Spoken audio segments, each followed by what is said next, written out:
Hello everyone and welcome back to my YouTube channel. So guys, today in this video I'm gonna tell you how to fix iPhone AirDrop not sending and receiving pictures.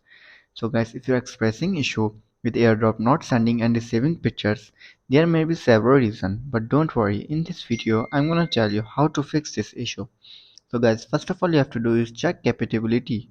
Ensure that your iPhone and the device you're trying to send pictures to are compatible with AirDrop. AirDrop works on iPhone, iPad and Mac devices running iOS or Mac OS, and both Wi-Fi and Bluetooth should be turned on.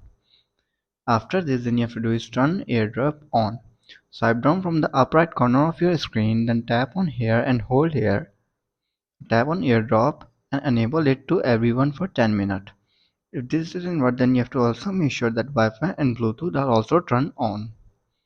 After making these and you're still facing the issue, then you have to do is you start your Bluetooth and Wi-Fi. Turn off the Bluetooth and Wi-Fi and then turn back them on. If this doesn't work, then you have to do is check device lock settings.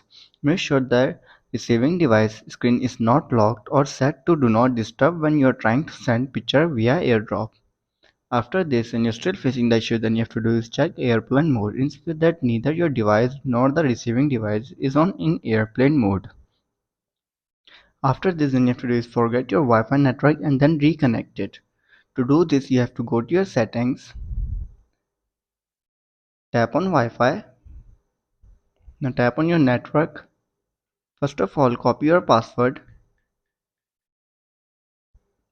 Now tap on forget this network. Now tap on forget. Disable your Wi-Fi, enable it again. Then tap on your network, paste your password and see if the issue persists or not. If this doesn't work, then you have to do is reset your network settings. You can try setting your network settings. This will clear your Wi-Fi and Bluetooth settings, so you will need to set them up again. So you have to go to your general, scroll down, then tap on transfer reset iPhone, tap on reset network settings, enter your passcode and fix your issue. So guys, if this video helps you, then make sure to like and subscribe my YouTube channel for upcoming videos, and thanks for watching.